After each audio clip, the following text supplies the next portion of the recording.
ਸਤਿ ਸ਼੍ਰੀ ਅਕਾਲ। ਤੁਸੀਂ ਜੁੜੇ ਹੋਏ ਹੋ ਪੰਜਾਬੀ ਡੀਐਸਏ ਦੇ ਨਾਲ ਤੇ ਮੈਂ ਹਾਂ ਪ੍ਰਵੀਨ ਸ਼ਰਮਾ ਲੈ ਕੇ ਹਾਜ਼ਰ ਹਾਂ ਪ੍ਰੋਗਰਾਮ ਖਬਰ ਤੇ ਨਜ਼ਰ। ਖਬਰ ਤੇ ਨਜ਼ਰ ਪ੍ਰੋਗਰਾਮ ਦੇ ਵਿੱਚ ਕਈ ਅਹਿਮ ਤੇ ਕਈ ਖਾਸ ਖਬਰਾਂ ਨੂੰ ਲੈ ਕੇ ਚਰਚਾ ਕਰਨ ਦੇ ਲਈ ਜੁੜ ਚੁੱਕੇ ਨੇ ਪੰਜਾਬ ਤੋਂ ਸੀਨੀਅਰ ਪੱਤਰਕਾਰ ਦੀਪਕ ਸ਼ਰਮਾ ਚਨਾਰਥਲ ਜੀ। ਸ਼ਰਮਾ ਸਤਿ ਸ਼੍ਰੀ ਅਕਾਲ, ਸਵਾਗਤ ਹੈ ਜੀ ਪੰਜਾਬੀ ਡੀਐਸਏ ਤੇ। ਸਤਿ ਸ਼੍ਰੀ ਅਕਾਲ ਪ੍ਰਵੀਨ ਜੀ, ਸਾਰੇ ਦਰਸ਼ਕਾਂ ਨੂੰ ਸਰੋਤਿਆਂ ਨੂੰ ਮੇਰੀ ਪਿਆਰ ਭਰੀ ਸਤਿ ਸ਼੍ਰੀ ਅਕਾਲ। ਸਤਿ ਸ਼੍ਰੀ ਅਕਾਲ ਜੀ।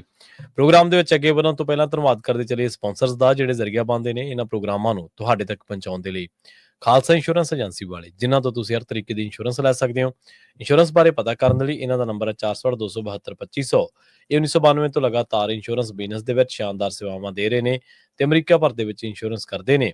ਓਬਾਮਾ ਕੇਅਰ ਮੈਡੀਕਲ ਜਾਂ ਫਿਰ ਕਵਰਡ ਕੈਲੀਫੋਰਨੀਆ ਬਾਬਤ ਪਾਲਿਸੀ ਕਰਵਾਉਣ ਦੇ ਲਈ, ਸਲਾਹ ਲੈਣ ਦੇ ਲਈ ਅੱਜ ਹੀ ਕਾਲ ਕਰੋ 468 272 2500 ਤੇ। ਟਰਕੀਅਨ ਇਮੀਗ੍ਰੇਸ਼ਨ ਲਾ ਫਰਮ ਵਾਲੇ ਜੇ ਟਰਕੀਅਨ ਟੌਰਨੀ ਟਰਕੀਅਨ ਦੇ ਨਾਲ ਤੁਸੀਂ ਯੂਐਸ ਇਮੀਗ੍ਰੇਸ਼ਨ ਬਾਬਤ ਕੋਈ ਵੀ ਸਲਾਹ ਕਰਨੀ ਹੈ, ਕੋਈ ਵੀ ਸਵਾਲ ਪੁੱਛਣਾ ਤੇ ਇਹਨਾਂ ਦਾ ਨੰਬਰ ਹੈ 415 909 0503। ਗੁਰਦੀਪ ਸਿੰਘ ਵਿਰਦੀ ਕਲੋਵਿਸ, ਮਨਦੀਪ ਸਿੰਘ, ਸੰਦੀਪ ਕੌਰ ਸੈਨ ਹੋਜ਼ੇ, ਅਮਰੀਕ ਸਿੰਘ ਅਟਵਾਲ, ਜਰਨੈਲ ਸਿੰਘ ਯੂਬਾ ਸਿਟੀ, ਗੁਰਨਾਮ ਸਿੰਘ ਐਂਟੀਲੋਪ ਤੇ ਜਰਨੈਲ ਸਿੰਘ ਸਿਆਟਲ ਤੋਂ। ਇਹਨਾਂ ਸਾਰੇ ਹੀ ਸਪਾਂਸਰਸ ਦਾ ਬਹੁਤ-ਬਹੁਤ ਧੰਨਵਾਦ। ਤੇ ਜੇਕਰ ਤੁਸੀਂ ਵੀ ਪੰਜਾਬੀ ਡੀਐਸਏ ਦੇ ਇਹਨਾਂ ਪ੍ਰੋਗਰਾਮਾਂ ਨੂੰ ਸਪਾਂਸਰ ਕਰਨਾ ਚਾਹੁੰਦੇ ਹੋ ਤਾਂ ਸਟੂਡੀਓ ਦਾ ਨੰਬਰ ਹੈ 408 272 5200। ਅੱਜ ਦਾ ਜਿਹੜਾ ਖਬਰ ਤੇ ਨਜ਼ਰ ਪ੍ਰੋਗਰਾਮ ਆਪਣਾ ਉਹ ਸਾਲ 2025 ਦੀ 1 ਸਤੰਬਰ ਦਾ ਪ੍ਰੋਗਰਾਮ ਹੈ ਤੇ ਦਿਨ ਅੱਜ ਸੋਮਵਾਰ ਹੈ। ਖਬਰਾਂ ਦੀ ਸ਼ੁਰੂਆਤ ਕਰਾਂਗੇ ਸ਼ਰਮਾ ਜੀ ਹੜ੍ਹਾਂ ਤੋਂ ਹੀ। ਤੇ ਸ਼ਰਮਾ ਜੀ ਇਸ ਵੇਲੇ ਪੰਜਾਬ ਦੇ ਹੜ੍ਹਾਂ ਦੇ ਵਿੱਚ ਜਿਹੜੀ ਧਰਤੀ ਤੇ ਹੜ੍ਹ ਆਏ ਹੋਏ ਨੇ ਉੱਥੇ ਉਹ ਹੜ੍ਹ ਪ੍ਰਭਾਵਿਤ ਇਲਾਕਿਆਂ ਦਾ ਦੌਰਾ ਵੀ ਕਰ ਰਹੇ ਨੇ। ਹੋ ਸਕਦਾ ਆਪਣੀ ਜਿਹੜੀ ਆਵਾਜ਼ ਹੈ, ਰਾਬਤਾ ਹੈ, ਉਹ ਟੈਕਨੀਕਲ ਕਾਰਨਾਂ ਕਰਕੇ ਕਈ ਵਾਰੀ ਕੱਟ ਵੀ ਜਾਵੇ, ਪਰ ਆਪਾਂ ਕੋਸ਼ਿਸ਼ ਕਰਦੇ ਹਾਂ ਕਿ ਹੜ੍ਹਾਂ ਤੋਂ ਹੀ ਆਪਾਂ ਸ਼ੁਰੂਆਤ ਕਰੀਏ ਤੇ ਹੜ੍ਹਾਂ ਤੋਂ ਹੀ ਉਹਨਾਂ ਤੋਂ ਹਾਲਾਤ ਜਾਣੀਏ। ਤੇ ਪੰਜਾਬ ਦੀ ਜਿਹੜੀ ਹਾਲਤ ਹੈ ਸ਼ਰਮਾ ਜੀ ਇਸ ਵੇਲੇ ਦੱਸਦੇ ਆ ਕਿ ਹੋਰ ਬਦਤਰ ਹੋ ਗਈ ਹੈ ਜੀ ਹੜ੍ਹਾਂ ਕਰਕੇ। ਬਿਲਕੁਲ ਜੀ, ਇਹ ਕੋਈ ਸ਼ੱਕ ਨਹੀਂ ਗਾ ਕਿ ਇਸ ਸਮੇਂ ਮੌਸਮ ਦੀ ਮਾਰ ਹੈ। ਕੁਦਰਤੀ ਤੌਰ ਦੇ ਉੱਤੇ ਮੀਂਹ ਬਹੁਤ ਵੱਧ ਰਹੇ ਨੇ ਤੇ ਡੈਮਾਂ ਦੀ ਤਕਨੀਕੀ ਨਲਾਇਕੀ ਦਾ ਨਤੀਜਾ ਉਹਨਾਂ ਦਾ ਇਹ ਸਰੀਕਾਕਾਰ ਨਾਲ ਪਾਣੀ ਛੱਡਿਆ ਗਿਆ, ਉਹਦੇ ਕਾਰਨ ਪੰਜਾਬ ਹੜ੍ਹ ਦੀ ਚਪੇਟ 'ਚ ਹੈ। ਪਰ ਜਿਹੜੀ ਤੁਸੀਂ ਗੱਲ ਕਰ ਰਹੇ ਹੋ ਕਿ ਪੰਜਾਬ ਦੀ ਹਾਲਤ ਹੋਰ ਬੱਤਰ ਹੋ ਗਈ, ਇਹਦੇ ਪਿੱਛੇ ਮੈਨੂੰ ਲੱਗਦਾ ਸਾਡਾ ਸਿਸਟਮ, ਸਿਆਸਤ, ਪ੍ਰਸ਼ਾਸਨ ਵੱਡਾ ਜ਼ਿੰਮੇਵਾਰ ਹੈ। ਕਿਉਂਕਿ ਮਸਲਾ ਕੋਈ ਵੀ ਤੁਹਾਡੇ ਮੂਹਰੇ ਚੁਣੌਤੀ ਬਣ ਕੇ ਆ ਸਕਦਾ ਹੈ, ਪਰ ਤੁਸੀਂ ਉਸ ਨੂੰ ਜੇ ਬੱਤਰ ਕਰਨਾ ਜਾਂ ਬਿਹਤਰ ਕਰਨਾ ਇਹ ਤੁਹਾਡੇ ਹੱਥ ਹੈ। ਜੇ ਬੱਤਰ ਹੋਈ ਹੈ ਤਾਂ ਇਹਦੇ ਲਈ ਮੈਨੂੰ ਲੱਗਦਾ ਸਾਡੀਆਂ ਸਿਆਸੀ ਧਿਰਾਂ ਜ਼ਿੰਮੇਵਾਰ ਨੇ। ਤੁਸੀਂ ਇਹ ਦੇਖੋ ਕਿ ਇਸ ਮੌਕੇ ਪੰਜਾਬ ਦੇ ਵਿੱਚ ਕਰੀਬ 4 ਲੱਖ ਏਕੜ ਤੋਂ ਉੱਪਰ ਫਸਲ ਤਬਾਹ ਹੋ ਗਈ ਹੈ।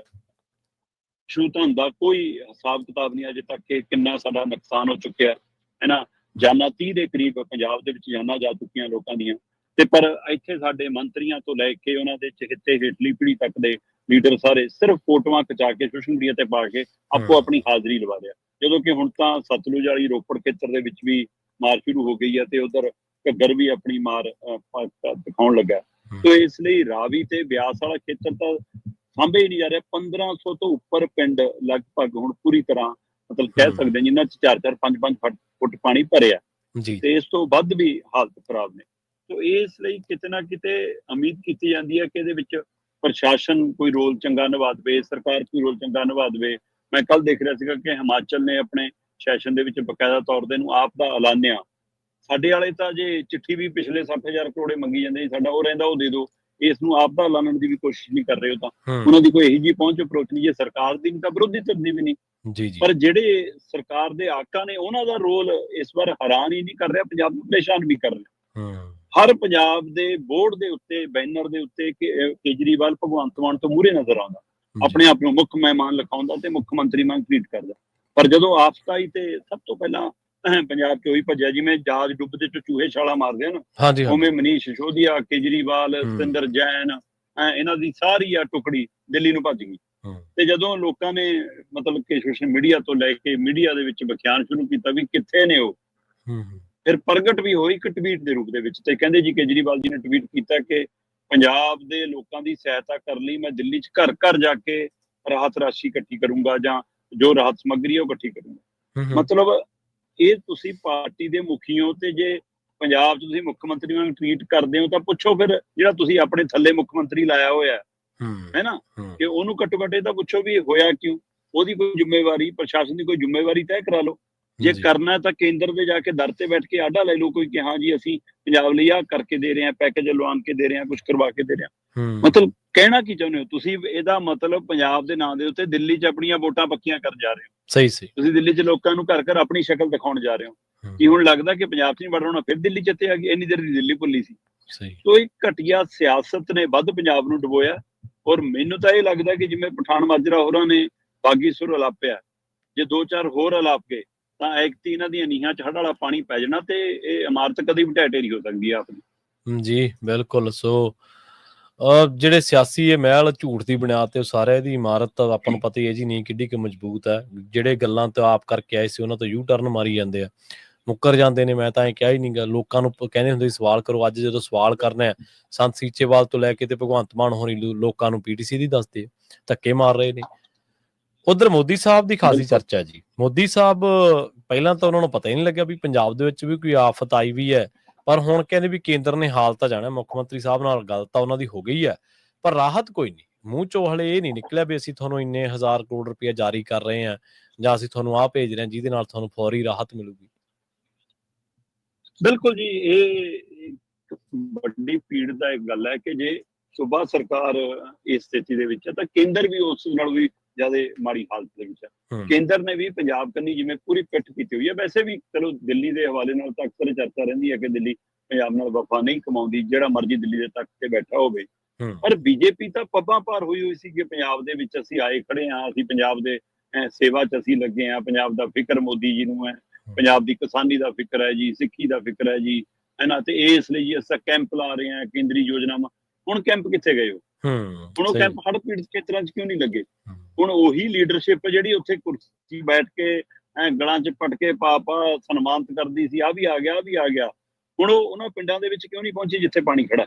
ਸੋ ਵੈਸੇ ਤਾਂ ਬਾਕੀ ਧਿਰ ਵੀ ਨਹੀਂ ਆ ਚਿੱਟ ਕਪੜੀਏ ਕਾਂਗਰਸੀ ਕਿਹੜਾ ਆਪਣੇ ਪੈਰ ਥੱਲੇ ਲੱਗਣ ਦੇ ਰਹੇ ਨੇ, ਕਿਤੋਂ ਵੀ ਨਹੀਂ ਲੱਭ ਰਹੇ।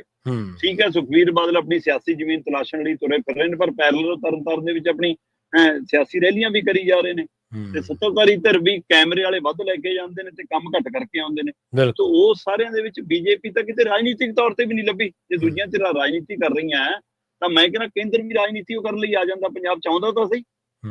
ਤੁਸੀਂ ਇਹ ਦੇਖੋ ਕਿ ਅਫਗਾਨਿਸਤਾਨ 'ਚ ਭੁਚਾਲ ਆਇਆ ਤੇ ਨਰਿੰਦਰ ਮੋਦੀ ਨੇ ਟਵੀਟ ਕੀਤਾ ਕਿ ਜੀ ਅਸੀਂ ਭਾਰਤ ਅਫਗਾਨਿਸਤਾਨ ਦੇ ਨਾਲ ਖੜਾ।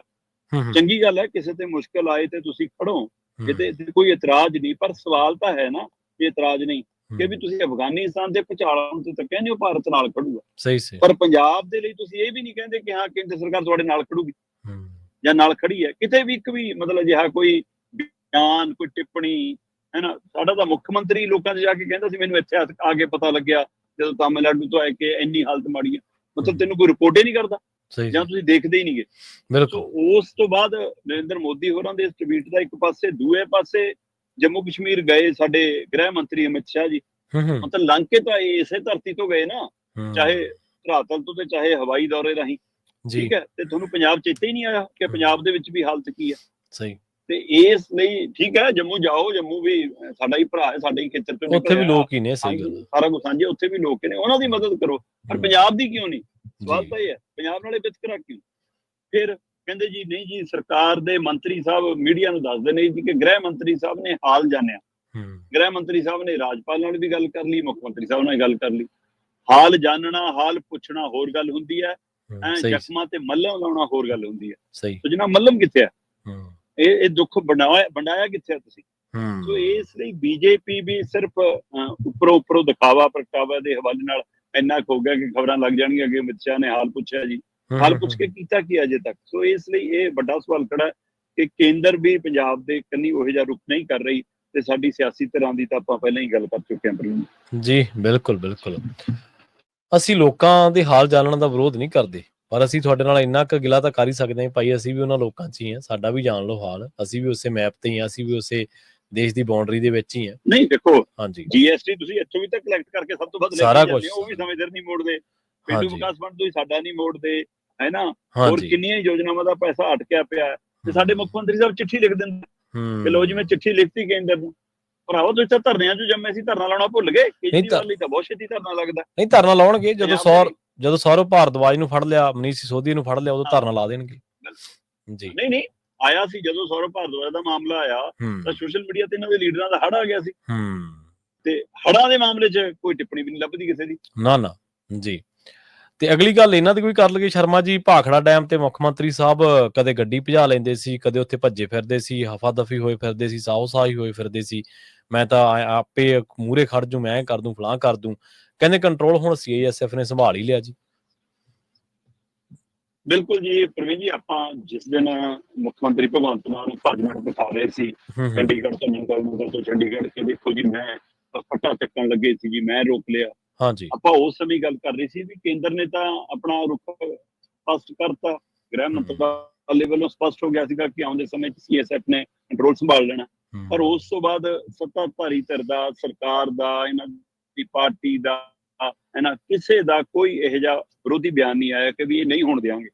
ਉਸ ਤੋਂ ਬਾਅਦ ਆਪਾਂ ਫੇਰ ਗੱਲ ਕੀਤੀ ਜਦੋਂ ਉਹਨਾਂ ਦਾ ਵਫਦ ਉਰੇ ਨਿਸ਼ਾਨਦੇਹੀ ਕਰਨ ਆਇਆ ਨੰਗਲ ਦੇ ਵਿੱਚ ਕਿ ਜੀ ਆਹ ਕੁਆਟਰ ਨੇ ਜੀ, ਆਹ ਦੇਣੇ ਜੀ, ਜੀ ਇਹਨਾਂ ਦੀ ਮੁਰੰਮਤ ਕਰਾਓ ਜੀ। ਉਸ ਸਮੇਂ ਵੀ ਆਪਾਂ ਗੱਲ ਕੀਤੀ ਕਿ ਭਾਈ ਕੇਂਦਰ ਤਾਂ ਆਪਣੀ ਨਿਸ਼ਾਨਦੇਹੀਆਂ ਲਾਉਂਦਾ ਫਿਰਦਾ ਹੈ ਤੇ ਤੁਸੀਂ ਕਿਉਂ ਨਹੀਂ ਰੋਕ ਪਾਉਂਦੇ। ਉਸ ਸਮੇਂ ਵੀ ਇਹਨਾਂ ਦਾ ਸਰਕਾਰ ਦਾ ਕੋਈ ਨੁਮਾਇੰਦਾ ਨਹੀਂ ਬੋਲਿਆ, ਇੱਥੋਂ ਤੱਕ ਕਿ ਵਿਰੋਧੀ ਧਿਰ ਵੀ ਨਹੀਂ ਰੜਕੀ। ਉਸ ਤੋਂ ਬਾਅਦ ਕੁਆਟਰਾਂ ਦੀ ਮੁਰੰਮਤ ਹੋ ਗਈ, ਤੈਅ ਹੋ ਗਿਆ ਕਿ 200 ਬੰਦਾ ਆ ਰਿਹਾ ਜੀ, ਤਰੀਕ ਨਿਸ਼ਚਿਤ ਹੋ ਗਈ, ਤਦ ਵੀ ਇਹਨਾਂ ਵੱਲੋਂ ਕੋਈ ਚਿੱਠੀ ਪੱਤਰ ਨਹੀਂ, ਕੋਈ ਰੋਸਾ ਨਹੀਂ। ਆਖਰ 200 ਬੰਦਾ ਨੰਗਲ ਪਹੁੰਚ ਗਿਆ ਜੀ। ਨੰਗਲ ਪਹੁੰਚ ਕੇ ਉਹਨਾਂ ਕੁਆਟਰਾਂ ਦੇ ਵਿੱਚ ਉਹਨਾਂ ਦਾ ਰਹਿਣ ਟਿਕਾਣਾ ਬਣ ਗਿਆ। ਸਿਰਫ ਰਹਿਣ ਟਿਕਾਣਾ ਹੀ ਨਹੀਂ, ਇਹਨਾਂ ਦੀ ਟੀਮ ਇੱਕ ਉਸ ਪਿੰਡ ਤੱਕ ਵੀ ਗਈ ਜਿੱਥੇ ਭਾਖੜਾ ਡੈਮ ਹੈ, ਭਾਖੜਾ ਪਿੰਡ ਹੈ ਜਿਹੜਾ, ਉਹਦੇ ਨਾਲ ਹਿਮਾਚਲ ਤੇ ਪੰਜਾਬ ਦੀ ਜਿਹੜੀ ਹੱਦ ਹੈ, ਉੱਥੇ ਵੱਡਾ ਖੇਤਰ ਤੈਅ ਕਰੇ ਕਿ ਇੱਥੇ ਅਸੀਂ ਇੱਕ ਨਵੀਂ ਕਲੋਨੀ ਵਸਾਵਾਂਗੇ ਨਾ CSF ਦੇ ਮੁਲਾਜ਼ਮਾਂ ਲਈ, ਅਧਿਕਾਰੀਆਂ ਲਈ, ਸਾਰਿਆਂ ਲਈ। ਸਹੀ ਉਹ ਤਾਂ ਹੋਰ ਦਾ ਤੇ ਕਿਤੇ ਨਾ ਕਿਤੇ ਕਬਜ਼ਾ ਤਾਂ ਦੇਖੋ BBMP ਦੇ ਰਾਹੀਂ ਪਹਿਲਾਂ ਕੰਟਰੋਲ ਹੈ ਨਾ। ਡੈਮ ਸੇਫਟੀ ਐਕਟ ਦਾ ਸਾਡੀ ਤਰਫ ਵਿਰੋਧ ਨਹੀਂ ਕਰ ਪਾ ਰਹੀ, ਕਿਤੇ ਉਹ ਜੀ ਕੈਚ ਨਹੀਂ ਪਈ, ਕਿਤੇ ਉਸ ਨੂੰ ਰੱਦ ਕਰਾਉਣ ਦੀ ਪ੍ਰਕਿਰਿਆ 'ਚ ਨਹੀਂ ਪਈ। ਉਹਨਾਂ ਨੇ ਆਪਣੇ ਅਧਿਕਾਰੀ, ਸੈਕਟਰੀ ਲਾ, ਸਾਰਾ ਕੁਛ ਲਾ, ਤੋਂ ਪਾਣੀਆਂ ਦਾ ਕੰਟਰੋਲ ਖੋਹ ਲਿਆ। ਤੇ ਤੁਸੀਂ ਕਹਿੰਦੇ ਸੀ ਨਹੀਂ ਜੀ ਸੁਰੱਖਿਆ ਲਈ ਸਾਡੀ ਉਹ ਪੁਲਿਸ ਕਮਾਲ ਹੈ, ਤੇ ਹੁਣ ਆਉਂਦੇ ਸਮੇਂ ਤਾਂ ਫੇਰ ਵਾਰੀ ਆਉਣੀ ਹੈ ਜੀ ਉਸ ਦੀ ਸਥਿਤੀ 'ਚ ਜਦੋਂ ਦਿਨ ਮੁੜ ਕੇ ਆ ਗਏ, ਜਦੋਂ ਹਰਿਆਣਾ ਕਹਿੰਦਾ ਸੀਗੇ ਸਾਡਾ ਆਪਣਾ ਪਾਣੀ ਪਰਤ ਲਿਆ ਜੀ, ਸਾਨੂੰ ਹੋਰ ਦਿਓ ਜੀ।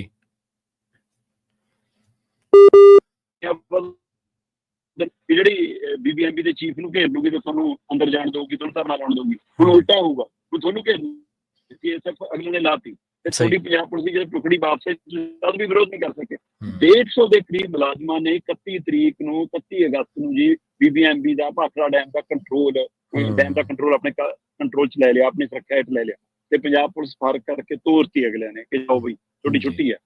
ਤੇ 200 ਦੇ ਕਰੀਬ ਬੰਦੇ ਪਹੁੰਚੇ, ਉਹਨੇ ਪਤਾ ਲੱਗ ਰਿਹਾ ਕਿ ਹੋਰ 100 ਦੇ ਕਰੀਬ ਬੰਦਾ ਆਉਂਦੇ ਦਿਨਾਂ 'ਚ ਉੱਥੇ ਆਉਣਾ।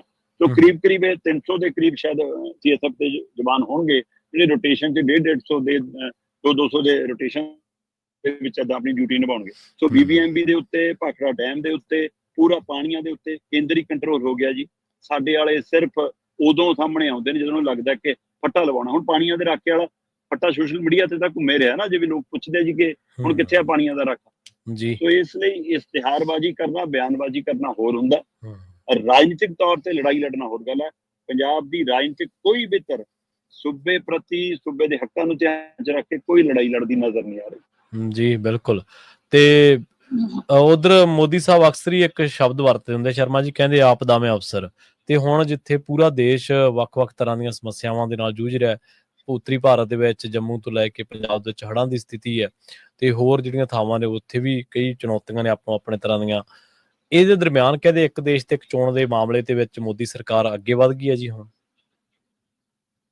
ਪ੍ਰਵੀਨ ਜੀ, ਜਿਸ ਦਿਨ ਇੱਕ ਦੇਸ਼ ਇੱਕ ਚੋਣ ਨੂੰ ਲੈ ਕੇ ਮਾਮਲਾ ਸਾਹਮਣੇ ਆਇਆ, ਇੱਕ ਤਾਂ ਕੋਈ ਸੁਹਿਰਦ ਧਿਰਾਂ ਦੇਸ਼ ਭਰ ਦੇ ਵਿੱਚ ਸੁਹਿਰਦ ਧਿਰਾਂ ਇਸ ਤੇ ਸਵਾਲ ਖੜਾ ਕਰਦੀਆਂ ਰਹੀਆਂ ਕਿ ਇੱਕ ਤਾਂ ਇਹ ਬਿਲਕੁਲ ਬੇਤੁਕਾ ਲੌਜਿਕ ਹੈ ਕਿ ਇਹਦੇ ਨਾਲ ਖਰਚਾ ਘੱਟ ਜੂਗਾ ਜੀ, ਇਹਦੇ ਨਾਲ ਆਹ ਹੋ ਜੂਗਾ ਜੀ, ਇਕੱਠੀਆਂ ਚੋਣਾਂ ਕਰਾਉਣ ਨਾਲ।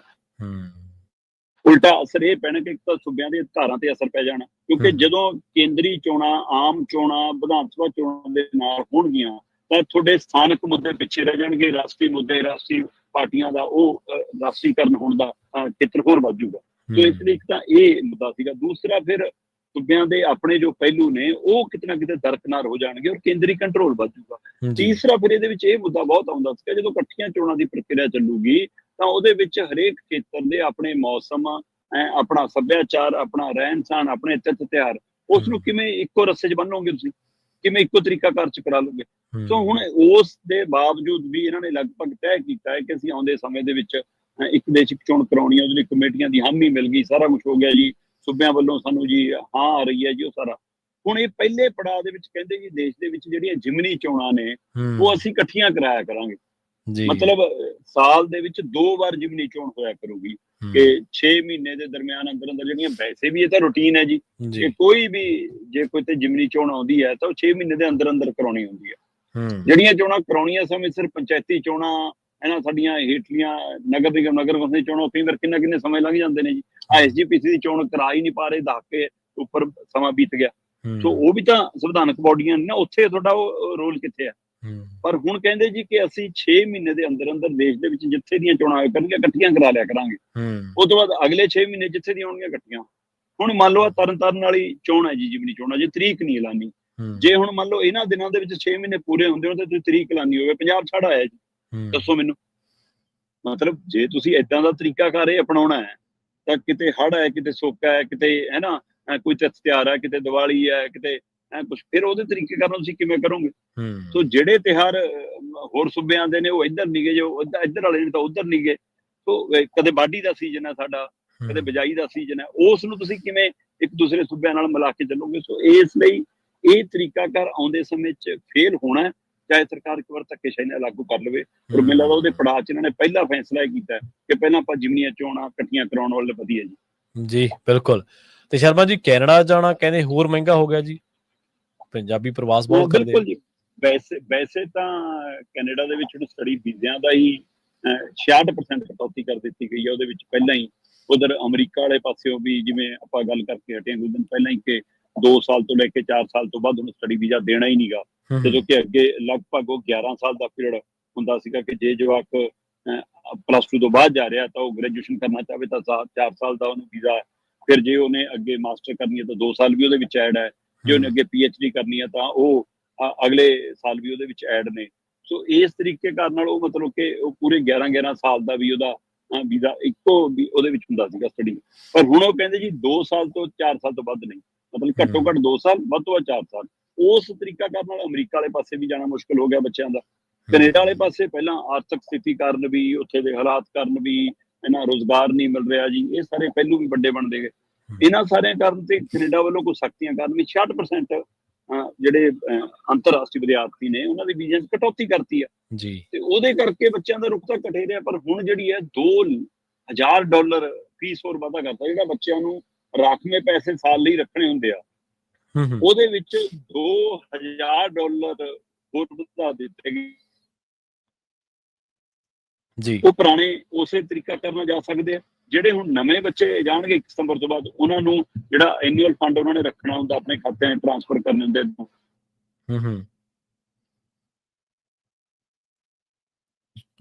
ਜੀ, ਇੱਕ ਪਾਸੇ ਰੁਪਈਏ ਦੀ ਕੀਮਤ ਵਿਕ ਰਹੀ ਹੈ, ਦੂਸਰੇ ਪਾਸੇ ਤੁਸੀਂ ਖਰਚਾ ਵਧਾ ਰਹੇ ਹੋ। ਦੋਵੇਂ ਚੀਜ਼ਾਂ ਨਾਲ ਮਾਪਿਆਂ ਤੇ ਵੀ ਅਸਰ ਪੈਣਾ, ਵਿਦਿਆਰਥੀਆਂ ਤੇ ਵੀ ਅਸਰ ਪੈਣਾ। ਔਰ ਇਹਦੇ ਨਾਲ ਮਤਲਬ ਤਾਂ ਹੀ ਸ਼ਾਇਦ ਇਸੇ ਕਾਰਨ ਹੈ ਕਿ ਪੰਜਾਬ ਤੋਂ ਜਾਂ ਭਾਰਤ ਤੋਂ ਵਿਦਿਆਰਥੀ ਅੱਜ ਕੱਲ੍ਹ ਆਸਟ੍ਰੇਲੀਆ ਦਾ, ਨਿਊਜ਼ੀਲੈਂਡ ਦਾ, ਜਰਮਨੀ ਦਾ, ਇੱਥੇ ਤੱਕ ਕਿ ਦੁਬਈ ਤੱਕ ਦਾ ਇੱਧਰਲਾ ਰੁਖ ਵੀ ਲਗਾਤਾਰ ਕਰ ਰਹੇ ਨੇ। ਆਪਾਂ ਦੇਖਿਆ ਕਿ ਰੂਸ ਯੂਕਰੇਨ ਦੀ ਜੰਗ 'ਚ ਪਤਾ ਲੱਗਿਆ ਕਿ ਲੈ ਇੰਨੇ ਬੱਚੇ ਤਾਂ ਸਾਡੇ ਮੈਡੀਕਲੀ ਪੜ੍ਹਾਈ ਕਰਨ ਜਾ ਰਹੇ ਨੇ। ਸੋ ਇਸ ਲਈ ਹੋਰਨਾਂ ਮੁਲਕਾਂ ਦਾ ਰਾਹ ਤਲਾਸ਼ਣ ਲੱਗੇ ਨੇ। ਕੈਨੇਡਾ ਜਾਣਾ ਹੁਣ ਹੋਰ ਮਹਿੰਗਾ ਹੋ ਗਿਆ ਜੀ। ਸ਼ਰਮਾ ਜੀ, ਇਹਨਾਂ ਖਾਸ ਖਬਰਾਂ ਤੇ ਖਾਸ ਜਾਣਕਾਰੀਆਂ ਦੇ ਲਈ ਤੁਹਾਡਾ ਬਹੁਤ-ਬਹੁਤ ਧੰਨਵਾਦ ਜੀ। ਸਤਿ ਸ਼੍ਰੀ ਅਕਾਲ। ਸਤਿ ਸ਼੍ਰੀ ਅਕਾਲ ਜੀ। ਆਪਣੇ ਨਾਲ ਜੁੜੇ ਸਨ ਪ੍ਰੋਗਰਾਮ ਖਬਰ ਤੇ ਨਜ਼ਰ ਦੇ ਵਿੱਚ ਦੀਪਕ ਸ਼ਰਮਾ ਚਨਾਰਥਲ ਜੀ, ਜਿਨ੍ਹਾਂ ਦੇ ਨਾਲ ਆਪਾਂ ਕਈ ਅਹਿਮ ਖਬਰਾਂ ਨੂੰ ਲੈ ਕੇ, ਕਈ ਖਾਸ ਖਬਰਾਂ ਨੂੰ ਲੈ ਕੇ ਚਰਚਾ ਕੀਤੀ ਹੈ। ਦੀਪਕ ਸ਼ਰਮਾ ਚਨਾਰਥਲ ਜੀ ਇਸ ਵੇਲੇ ਪੰਜਾਬ ਦੀ ਗਰਾਊਂਡ ਤੇ ਉਤਰੇ ਹੋਏ ਨੇ ਤੇ ਗਰਾਊਂਡ ਜ਼ੀਰੋ ਤੇ ਜਾ ਕੇ ਲੋਕਾਂ ਦੇ ਨਾਲ ਗੱਲਬਾਤ ਕਰ ਰਹੇ ਨੇ, ਲੋਕਾਂ ਦੇ ਹਾਲਾਤਾਂ ਦਾ ਜਾਇਜ਼ਾ ਲੈ ਰਹੇ ਨੇ ਤੇ ਕਿਵੇਂ, ਕਿਉਂਕਿ ਸਾਰੀ ਜਿਹੜੀ ਜਾਣਕਾਰੀ ਉਹ ਤਾਂ ਮੂੰਹ ਜ਼ੁਬਾਨੀ ਹੁੰਦੀ ਹੈ ਕਿ ਕਿਹੜੇ ਥਾਂ ਤੋਂ ਕਿੰਨਾ ਪਾਣੀ, ਭਾਖੜਾ ਤੋਂ, ਪੌਂਗ ਤੋਂ, ਘੱਗਰ ਦੇ ਵਿੱਚ ਕਿੰਨਾ, ਸਤਲੁਜ ਦੇ ਵਿੱਚ ਇਸ ਟਾਈਮ ਕਿੰਨਾ, ਰਾਵੀ ਦੇ ਵਿੱਚ ਕਿੰਨਾ, ਬਿਆਸ ਦੇ ਵਿੱਚ ਕਿੰਨਾ। ਪਰ ਇਹ ਜਿਹੜੀਆਂ ਚੀਜ਼ਾਂ ਨੇ ਸਾਰਿਆਂ ਦੇ ਉੱਤੇ ਜਿਹੜੀ ਨਜ਼ਰ ਹੁੰਦੀ ਹੈ। ਪੰਜਾਬ ਸਰਕਾਰ ਨੇ ਤਾਜ਼ਾ ਖਬਰਾਂ ਦੇ ਮੁਤਾਬਕ BBMB ਨੂੰ ਭਾਖੜਾ ਡੈਮ ਦੇ ਵਿੱਚੋਂ ਹੋਰ ਪਾਣੀ ਛੱਡਣ ਵਾਸਤੇ ਰੋਕਿਆ। ਅਗਲੇ 48 ਘੰਟੇ ਬੜੇ ਹੀ ਨਾਜ਼ੁਕ ਨੇ। ਸਕੂਲਾਂ ਤੋਂ ਬਾਅਦ ਹੁਣ ਪੰਜਾਬ ਦੇ ਵਿੱਚ ਕਾਲਜ, ਯੂਨੀਵਰਸਿਟੀਆਂ ਤੇ ਹੋਰ ਵਿੱਦਿਅਕ ਅਦਾਰੇ ਵੀ ਜਿਹੜੇ ਨੇ ਬੰਦ ਕਰ ਦਿੱਤੇ ਗਏ ਨੇ। ਮੀਂਹ ਨੇ ਮੁਸੀਬਤ ਵਧਾ ਦਿੱਤੀ ਹੈ ਤੇ ਲੁਧਿਆਣੇ ਦਾ ਬੁੱਢਾ ਨਾਲਾ ਵੀ ਜਿਹੜਾ ਉਹ ਓਵਰਫਲੋ ਹੋ ਚੁੱਕਿਆ ਪਾਣੀ ਦੇ ਨਾਲ। ਸਤਲੁਜ ਤੇ ਘੱਗਰ ਜਿਹੜੇ ਨੇ ਇਹਨਾਂ ਦੇ ਕਰਕੇ ਕਰੀਬ 1 ਦਰਜਨ ਜ਼ਿਲ੍ਹੇ ਦੇ ਵਿੱਚ ਹੜ੍ਹ ਆ ਚੁੱਕੇ ਨੇ। ਰਾਵੀ ਦਰਿਆ ਦਾ ਪਾਣੀ ਹਾਲੇ ਸ਼ੂਕ ਹੀ ਰਿਹਾ ਤੇ ਉਧਰ ਮੀਂਹ ਕਰਕੇ ਜਿਹੜਾ ਕਹਿੰਦੇ ਘੱਗਰ ਵੀ ਨੱਕੋ ਨੱਕ ਭਰ ਗਿਆ। ਘੱਗਰ ਦੇ ਆਸ-ਪਾਸ ਵਸਦੇ ਸੈਂਕੜੇ ਪਿੰਡਾਂ ਨੂੰ ਅਲਰਟ ਕਰ ਦਿੱਤਾ ਗਿਆ। ਆਉਂਦੇ 10 ਦਿਨਾਂ ਦੇ ਵਿੱਚ ਘੱਗਰ ਦਾ ਡਰਾਉਣਾ ਰੂਪ ਮੁੜ ਦਿਖ ਸਕਦਾ ਹੈ। BBMB ਦੀ ਜਿਹੜੀ ਸੂਬਾ ਮੀਟਿੰਗ ਹੋਈ ਸੀ ਐਮਰਜੈਂਸੀ, ਉਹਦੇ ਵਿੱਚ ਸਰਕਾਰ ਨੇ ਉਸ ਨੂੰ ਭਾਖੜਾ ਡੈਮ ਦੇ ਵਿੱਚੋਂ ਸਤਲੁਜ ਦਰਿਆ ਦੇ ਵਿੱਚ ਹੋਰ ਪਾਣੀ ਛੱਡਣ ਤੋਂ ਰੋਕਣ ਦੀ ਗੱਲ ਕਹੀ ਹੈ ਤੇ ਪੌਂਗ ਡੈਮ ਚੋਂ ਬਿਆਸ ਦੇ ਵਿੱਚ ਘੱਟ ਪਾਣੀ ਛੱਡਣ ਦੇ ਲਈ ਰਾਜ਼ਾਮੰਦ ਕਰ ਲਿਆ। ਸਰਕਾਰ ਨੇ ਹੜ੍ਹਾਂ ਦੇ ਮੱਦੇਨਜ਼ਰ ਸਾਰੇ ਕਾਲਜਾਂ, ਯੂਨੀਵਰਸਿਟੀਆਂ ਤੇ ਬਹੁਤ ਤਕਨੀਕੀ ਸੰਸਥਾਵਾਂ ਨੂੰ 3 ਸਤੰਬਰ ਤੱਕ ਦਾ ਜਿਹੜਾ ਬੰਦ ਕਰਨ ਦਾ ਐਲਾਨ ਕਰ ਦਿੱਤਾ ਗਿਆ। ਸਰਦੂਲਗੜ੍ਹ ਦੇ ਕੋਲ ਘੱਗਰ ਜਿਹੜਾ ਉਹ ਖਤਰੇ ਦੇ ਨਿਸ਼ਾਨ ਦੇ ਉੱਤੇ ਪਹੁੰਚ ਗਿਆ ਤੇ ਹੁਣ ਮਾਝੇ ਤੇ ਦੁਆਬੇ ਤੋਂ ਬਾਅਦ ਮਾਲਵੇ ਦਾ ਇੱਕ ਜਿਹੜਾ ਵੱਡਾ ਹਿੱਸਾ ਉਹ ਦੱਸਦੇ ਆ ਕਿ ਉਹ ਵੀ ਹੜ੍ਹਾਂ ਦੀ ਜਿਹੜੇ ਮਾਰ ਹੇਠ ਉਹ ਆ ਸਕਦਾ। ਜਿਹੜਾ ਭਾਖੜਾ ਡੈਮ ਦੇ ਵਿੱਚ ਪਾਣੀ ਦਾ ਪੱਧਰ 1676 ਫੁੱਟ ਹੈ ਤੇ ਖਤਰੇ ਦੇ ਨਿਸ਼ਾਨ ਤੋਂ ਸਿਰਫ 4 ਫੁੱਟ ਜਿਹੜੀ ਆ ਉਹ ਜਗ੍ਹਾ ਬਾਕੀ ਬਚੀ ਹੈ। ਰਾਵੀ ਦਰਿਆ ਦੇ ਝੰਬੇ ਮੱਝ ਦੇ ਇਲਾਕੇ ਕਹਿਰ ਦੇ ਵਿੱਚ ਉਭਰੇ ਨਹੀਂ। ਗੁਰਦਾਸਪੁਰ ਦੇ ਵਿੱਚ ਕਾਫੀ ਪਿੰਡਾਂ ਦਾ ਸੰਪਰਕ ਹਾਲੇ ਵੀ ਟੁੱਟਿਆ ਹੋਇਆ। ਹੜ੍ਹਾਂ ਦੀ ਲਪੇਟ ਦੇ ਵਿੱਚ ਆਉਣ ਕਰਕੇ ਮ੍ਰਿਤਕਾਂ ਦੀ ਗਿਣਤੀ ਜਿਹੜੀ ਆ ਉਹ 29 ਹੋ ਗਈ ਆ ਤੇ ਇਸ ਟਾਈਮ ਪੰਜਾਬ ਸਰਕਾਰ ਦੇ ਮੁਤਾਬਕ ਸੂਬੇ ਦੇ ਵਿੱਚ ਹੜ੍ਹ ਪੀੜਤਾਂ ਦੀ ਮਦਦ ਦੇ ਲਈ ਹਵਾਈ ਫੌਜ ਦੇ 30 ਤੋਂ 35 ਹੈਲੀਕਾਪਟਰ ਜੁਟੇ ਹੋਏ ਨੇ। NDRF ਦੀਆਂ 20 ਟੀਮਾਂ ਲੱਗੀਆਂ ਹੋਈਆਂ ਨੇ ਤੇ ਰਾਹਤ ਕੈਂਪਾਂ ਦੇ ਵਿੱਚ ਪੰਜਾਬ ਸਰਕਾਰ ਨੇ 15,688 ਲੋਕਾਂ ਨੂੰ ਪਾਣੀ ਦੇ ਵਿੱਚੋਂ ਕੱਢਿਆ। 26 ਪਸ਼ੂਆਂ ਦੀ ਮੌਤ ਹੋ ਚੁੱਕੀ ਆ ਤੇ ਵਿਅਕਤੀਆਂ ਦੇ ਬਾਰੇ ਵੀ ਦੱਸਿਆ ਗਿਆ ਕਿ ਮ੍ਰਿਤਕਾਂ ਦੀ ਗਿਣਤੀ 29 ਹੈ। ਪਠਾਨਕੋਟ ਦੇ ਵਿੱਚ 3 ਜਿਹੜੇ ਲੋਕ ਨੇ ਉਹ ਲਾਪਤਾ ਦੱਸੇ ਗਏ ਨੇ। ਸੋ ਇਹ ਜਿਹੜੇ ਸਾਰੇ ਹਾਲਾਤ ਇਸ ਟਾਈਮ ਪੰਜਾਬ ਦੇ ਵਿੱਚ ਬਣੇ ਹੋਏ ਨੇ। ਖੇਤੀ ਮਹਿਕਮੇ ਦੀ ਰਿਪੋਰਟ ਦੇ ਮੁਤਾਬਕ 4 ਲੱਖ ਏਕੜ ਰਕਬਾ ਪਾਣੀ ਦੇ ਵਿੱਚ ਡੁੱਬ ਗਿਆ। ਜ਼ਿਲ੍ਹਾ ਗੁਰਦਾਸਪੁਰ ਦਾ ਕਰੀਬ 1 ਲੱਖ ਏਕੜ ਰਕਬਾ, ਮਾਨਸਾ ਜ਼ਿਲ੍ਹੇ ਦਾ 55,000 ਏਕੜ ਰਕਬਾ ਲਪੇਟ ਦੇ ਵਿੱਚ ਆ ਚੁੱਕਿਆ ਹੈ। ਫਾਜ਼ਿਲਕਾ ਦੇ ਵਿੱਚ 45,000, ਅੰਮ੍ਰਿਤਸਰ ਦੇ ਵਿੱਚ 70,000, ਕਪੂਰਥਲਾ ਦੇ ਵਿੱਚ 35,000 ਤੋਂ ਜ਼ਿਆਦਾ। ਇਹ ਜਿਹੜੀ ਇਸ ਟਾਈਮ ਸੌਣੇ ਦੀਆਂ ਜਿੰਨੀਆਂ ਵੀ ਫਸਲਾਂ ਸੀ, ਮੱਕੀ, ਕਪਾਹ, ਗੰਨਾ, ਝੋਨੇ ਦੀ ਫਸਲ, ਬਾਸਮਤੀ ਦੀ, ਇਹ ਸਾਰੀਆਂ ਜਿਹੜੀਆਂ ਪੰਜਾਬ ਦੇ ਵਿੱਚ 4 ਲੱਖ ਏਕੜ ਰਕਬੇ ਦੇ ਵਿੱਚ ਡੁੱਬ ਚੁੱਕੀਆਂ ਨੇ। ਲੋਕ ਤਾਂ ਕਈ ਦਿਨ ਪਹਿਲੇ ਕਹਿੰਦੇ ਸੀਗੇ ਕਿ ਇਹ ਜਿਹੜੀ ਇਸ ਟਾਈਮ ਮੈਨ ਮੇਡ ਜਿਹੜੀ ਆਪਦਾ ਸਰਕਾਰਾਂ ਵੱਲੋਂ ਲਿਆਂਦੇ ਗਏ ਜਿਹੜੇ ਹੜ੍ਹ ਨੇ, ਇਹਨਾਂ ਕਰਕੇ ਹੁਣ ਤੱਕ ਜਿਹੜਾ ਇਹ 1988 ਦੇ ਜਿਹੜੇ ਹੜ੍ਹ ਸੀਗੇ ਉਹਨਾਂ ਦੇ ਨਾਲੋਂ ਵੀ ਭਿਆਨਕ ਰੂਪ ਜਿਹੜਾ ਉਹ ਅਖਤਿਆਰ ਕਰ ਚੁੱਕੇ ਨੇ। ਪ੍ਰੋਗਰਾਮ ਖਬਰ ਦੀ ਨਜ਼ਰ ਨੂੰ ਆਪਾਂ ਇੱਥੇ ਹੀ ਸਮਾਪਤ ਕਰਾਂਗੇ। ਤੁਹਾਡਾ ਸਾਰਿਆਂ ਦਾ ਬਹੁਤ ਧੰਨਵਾਦ। ਸਤਿ ਸ਼੍ਰੀ ਅਕਾਲ ਤੇ ਜੁੜੇ ਰਹੋ ਪੰਜਾਬੀ ਰੇਡੀਓ USA ਦੇ ਨਾਲ।